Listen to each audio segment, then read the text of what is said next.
Case we are taking up concave mirror again. We are going to keep the object at focus. So basically, we're going to keep the object on this spot. So the very first ray would be one which is parallel to principal axis. What happens? It will go through focus. And the second can be one which is going at your pole. So here you need to measure the angle, then draw it again and all of that. Or you can do one more thing. Keep your scale. Okay, I'm going to show this as well. So that this is aligned with that. All right. This is okay, wrong button actually. This is aligned with that. Okay, now it's coming. Just a second. Let me. Yeah. Right, something like this. So you need to align it, align your scale. Then pretty much what happens over here, a ray which falls on the, appears to be coming from center of curvature, what happens? It'll go back in the same way. See, the point is the mirror will not actually get to know if it's coming from center of curvature. If the direction is so, it will behave in that way. Make sense? So a very common mistake done by pretty much everyone, not actually a lot, but yeah, people kind of ignore this. The arrows. See, thing is, this is the source, right? The light will be coming from this. So the arrow is pointed in this way, and after that it will bounce back and go this way. I've seen quite a few people, they mark it in this manner. Light is not coming from there.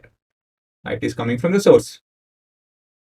So it will go this way and bounce off and take the same path.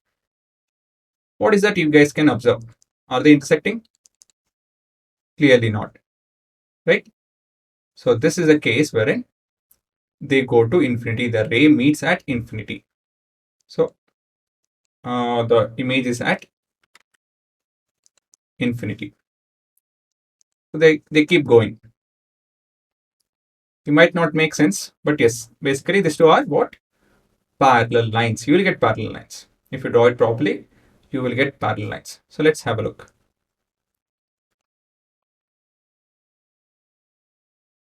So don't forget to mark a 15 centimeter line at least. Then mark 0, 3, and 6. Then draw an arc of 6 centimeter. That will be basically your mirror.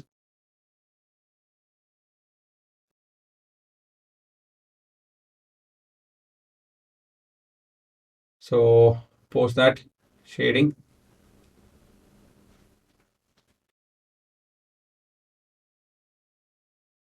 Okay. See, like your center of curvature, here too, you know the answer. That is, the rays have to be parallel. Okay, the reflected ray have to be parallel. So I'm taking a 2 centimeter long. I think 1.5 itself. I didn't see that properly. So I'm trying to draw a parallel line. So remember, the reflected ray have to be parallel.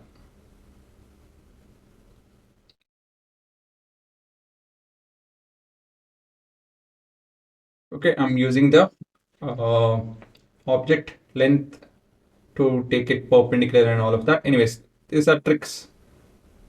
So you need to draw parallel lines. How you do it, it's left to you guys. So it will go through focus. Right? That's your incident and reflected ray. So next one, you guys can take any one. You can take a line which is coming through center of curvature like that. You see that? So it appears to be coming from that. Okay, the object, the mirror will not get to know what exactly is happening. Right? That's your incident ray. But I should not be doing that practically. It's not a good thing to do that. But to show you guys that that is what exactly is happening. Only for that sake I took the scale out. If not, I won't recommend taking the scale out. And so you get your parallel ray. Okay. And so they'll be meeting at infinity because parallel lines meet at infinity. So common mistake is that arrow. Okay. Don't forget to mark it in a way wherein it is coming from the source. So that is something that you guys have to remember.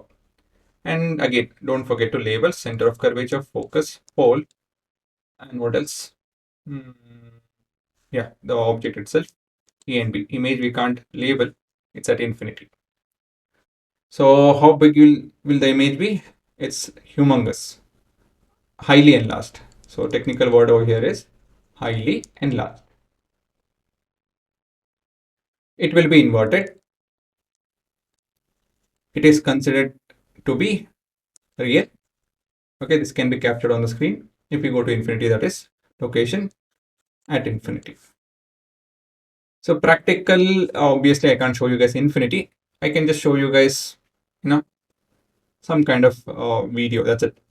So don't be very satisfied with it, but this is the only possibility I have.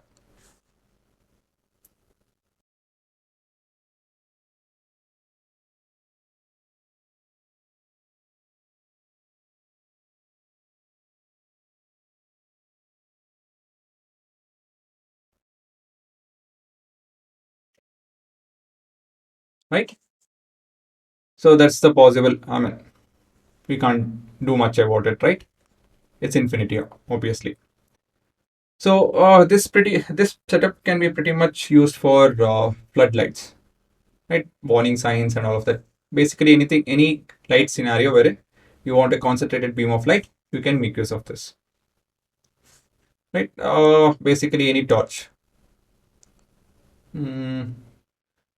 Then I don't know what is it, beam light. I guess I keep forgetting the word. Focus light, yeah. It's more of focus light. Torch actually uses when you keep an object between C and F, right? It basically uses that, like spreading out. But if you want focus lights, you have to keep the object at focus. Okay, so because you get high beam parallel ray light, is it not? So I mean, it's useful because it will go to furthest possible distance.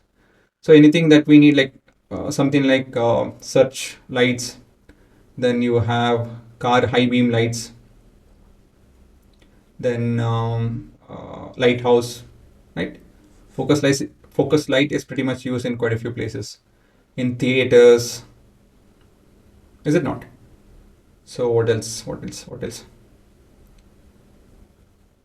Okay, as of now, you guys can figure it out. You pretty much can quite a few application wherever you see light being focused. You can imagine the bulb being kept around the focus. So you can imagine that. So there is nothing to show or discuss over here. That's it. So you pretty much have to draw this, label it, and write all of it.